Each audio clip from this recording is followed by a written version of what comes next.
I'm offering myself again for 4 years. I'm going to continue to give you value for tax dollar. There are financial challenges, no question today. All municipalities are facing increase in the operational cost of the city.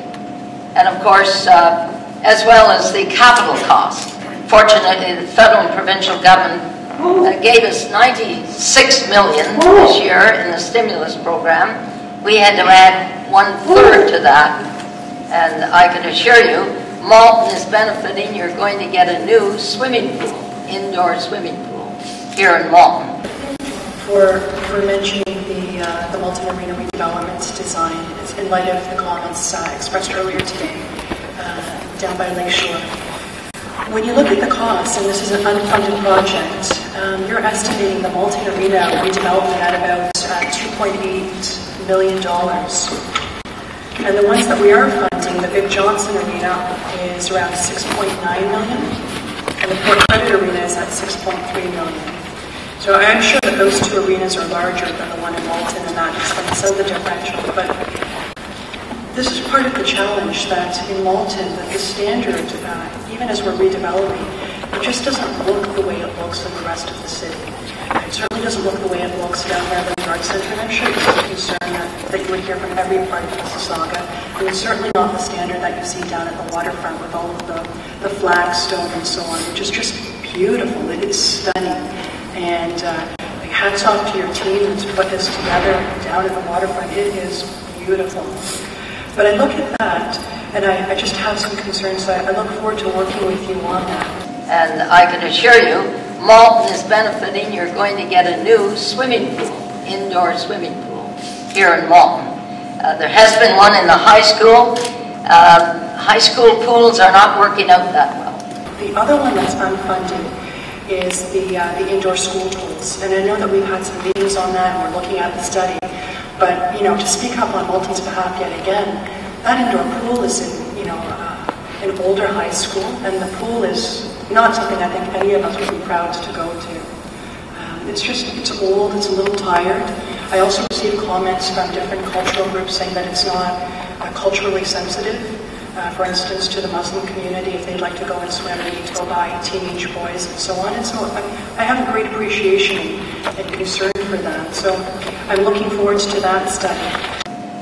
In addition to that, just a couple of years ago, we renovated your community center and library. Up to date, modern, etc. And I know how much the people of Malton have enjoyed it. We have a strategic plan for the future of this great city of Mississauga. Over 100,000 people were involved, and our staff was up here and the consultants in Malton getting your opinion.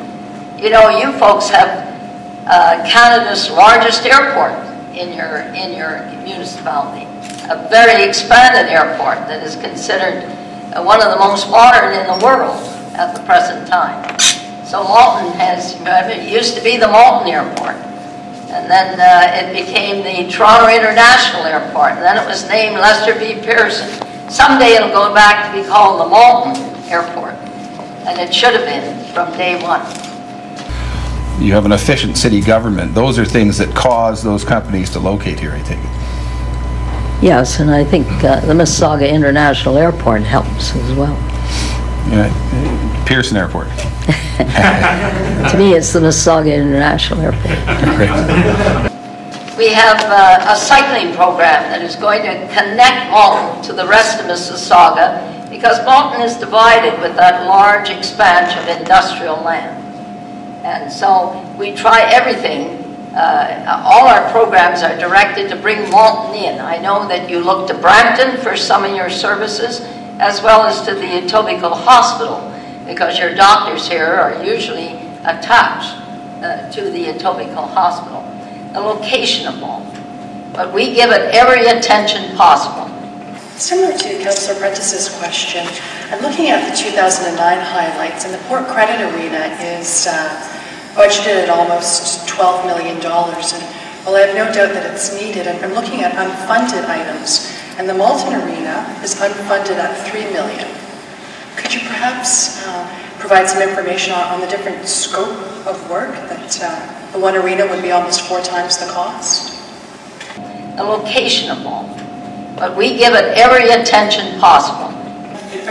I'm looking at the capital budget down in the south by the waterfront, and it's already stunning. And this is, I guess, a question that I keep receiving. It's Fusion Park, it's the waterfront trails, and Sidington Park, and so on.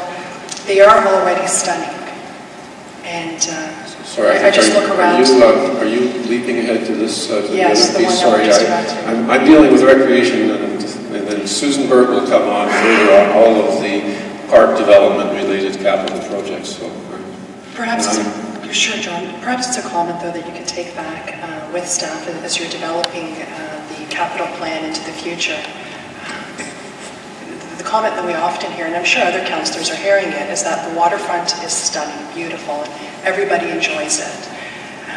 It's just we'd like to see a little bit of that in each of our communities. Congratulate you on your festival that has started to come back. I remember when Councillor Frank McKechnie was your councillor up here, there was a Malton festival every year, and then unfortunately it disappeared.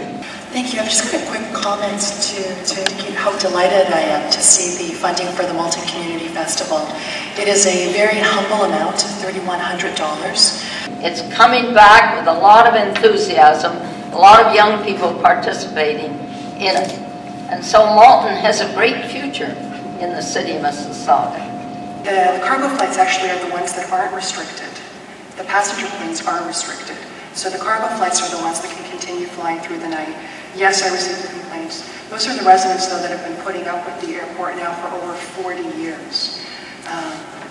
And so they're just used to it, they're fed up by it, but to place a complaint that really goes nowhere. I mean, they've done it. Yep. You're limited in the number of complaints that you can put in single days. Let's say it's your day off, and you'd like to put in complaints about the planes going off their flight track. Well, you're limited to putting in one complaint every 24 hours. Yet we realize the separation that exists, and we're doing everything possible to bring Malton into the city in regard to our city core, etc. We have a question down here. Hi, it's just a really, really quick question. How many people here live in Malton? Thank you.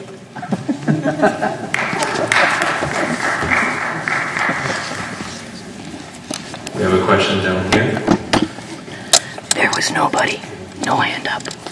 We hope that you will take advantage of the renovated city core or civic center that is going to be open next year with all modern, up-to-date facilities for festivals, etc. I also think that there's, this, I don't want to sound harsh here, but there's this issue of ridiculousness where we've paid to build a library, we've paid for the shelves in the library, we've paid to stock the library, but now the doors are closed and people can press their noses up against the wall and look at what they paid for, they just can't access them. So there's an issue there, but I think very much we need to have access to our libraries. Certainly in Malton, certainly in the McKechnie Centre. This is a priority for our community. The request earlier on, or the recommendation earlier on that saved $150,000 to centralize our ordering and our purchasing, that's something that I think we could have done years ago. And I frankly begrudge the fact that we haven't had those savings for the last 4 or 10 years. Had we had that 10 years ago, we would have saved in aggregate $1.5 million. But that's the type of savings that I'd really like to find that doesn't affect frontline services to residents, especially seniors, especially young moms, especially kids that are going to read, and you want to encourage reading. So that would be my recommendation as you're looking to come up with some hours, changing the hours around to make sure that we don't have a day that's closed, especially in communities. Exactly. You could point out Malton. It's over an hour by bus to come down to the central part of the city, and that's really just not feasible. And especially for the cultural makeup of our city.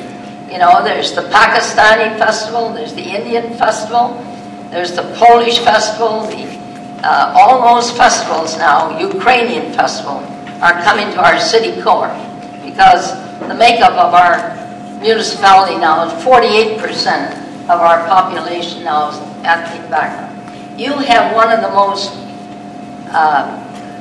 most efficient cricket boxes in Mississauga, right here in Wildwood Park. And I've been up here to a number of the tournaments that have been held there. We're so proud of that. In fact, it is such a good cricket box that tournaments, province-wide and Canada-wide, can be held here in Malton. So I promise you that Malton will not be neglected in any way, that we will provide all the services that we provide to any other part of Mississauga. Your arena, we are looking at it. How can it be converted to what is needed in Malton? And our staff will be consulting with you to know what you want your arena to be. Thank you. So, on October the 25th, I look forward again to serving Malton for the next 4 years. If your kid goes or has gone to Malton Community Centre, I urge you to file freedom of information on any records that the City of Mississauga might have on your youngster. If nothing comes up, great.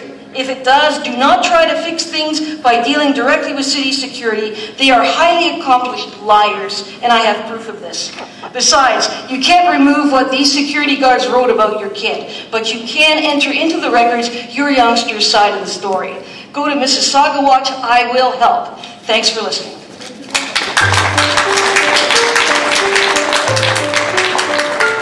All right, I believe that is the last of the evening, so we are going to conclude the formalities